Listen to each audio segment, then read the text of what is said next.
আন্তর্জাতিক আইন লঙ্ঘন করে সীমান্তে কাঁটাতারের বেড়া দেওয়ার নামে ভারত উত্তেজনা তৈরি করছে বলে অভিযোগ করেছে বাংলাদেশ। সীমান্তে উত্তেজনা হয় এমন কর্মকাণ্ড বন্ধের জন্য ভারতকে কড়া বার্তা দিয়েছে ঢাকা। ভারতীয় হাই কমিশনারকে ডেকে রোববার পররাষ্ট্র মন্ত্রণালয় এই বার্তা জানিয়ে দেয়।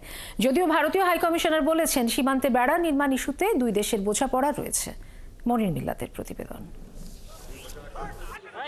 নতুন করে আবারও বাংলাদেশ ভারত উত্তেজনা। সীমান্তের বেশ কিছু পয়েন্টে আন্তর্জাতিক আইন লঙ্ঘন করে কাঁটাতারের বেড়া নির্মাণের চেষ্টা চালাচ্ছে ভারতীয় সীমান্তরক্ষী বাহিনী বিএসএফ। এসব ঘটনার প্রতিবাদ জানাতে রবিবার ভারতীয় হাই কমিশনারকে তলব করে পররাষ্ট্র মন্ত্রণালয়, যার প্রেক্ষিতে বেলা ৩টার দিকে পররাষ্ট্র মন্ত্রণালয়ে আসেন ভারতীয় হাই কমিশনার প্রণয় ভার্মা। পররাষ্ট্র সচিবের সাথে প্রায় আধা ঘন্টা কথা বলেন তিনি। সেখান থেকে বেরিয়ে যাওয়ার সময় প্রণয় ভার্মা সাংবাদিকদের বলেন, সীমান্তে বেড়া দেওয়ার বিষয়ে দুই দেশের মধ্যে এক ধরনের বোঝাপড়া আছে। ভারত ও বাংলাদেশের সীমান্ত নিরাপত্তা বাহিনীর মধ্যেও অবৈধ অনুপ্রবেশ ও চোরাচালান বন্ধে যোগাযোগ রয়েছে বলে জানান ভারতীয় high commissioner.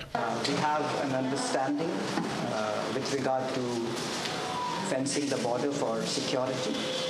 Our two border guarding forces, BSF and BGB, have been in communication in this regard.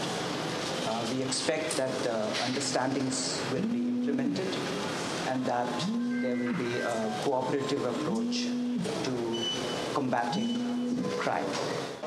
এই ইস্যুতে পররাষ্ট্র উপদেষ্টা কোনো কথা বলেননি। পরে পররাষ্ট্র মন্ত্রণালয়ের মুখপাত্র জানান, ভারত সীমান্তে উত্তেজনা তৈরি করছে। ভারতীয় হাই কমিশনারকে ডেকে তাই এ ব্যাপারে অসন্তোষ জানিয়েছে পররাষ্ট্র মন্ত্রণালয়।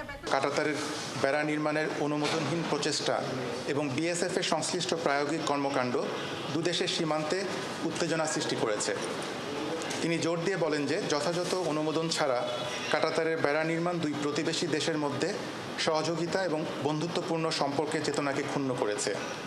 তিনি আশা প্রকাশ করেন যে আসন্ন বিজিবি বিএসএফ মহাপরিচালক পর্যায়ের আলোচনায় বিষয়টি নিয়ে বিস্তারিত আলোচনা হবে। পাশাপাশি সীমান্ত হত্যা বন্ধে প্রয়োজনীয় ব্যবস্থা নিতে ভারতকে আহ্বান জানিয়েছে বাংলাদেশ। মনির মিল্লাত, ৭১, ঢাকা।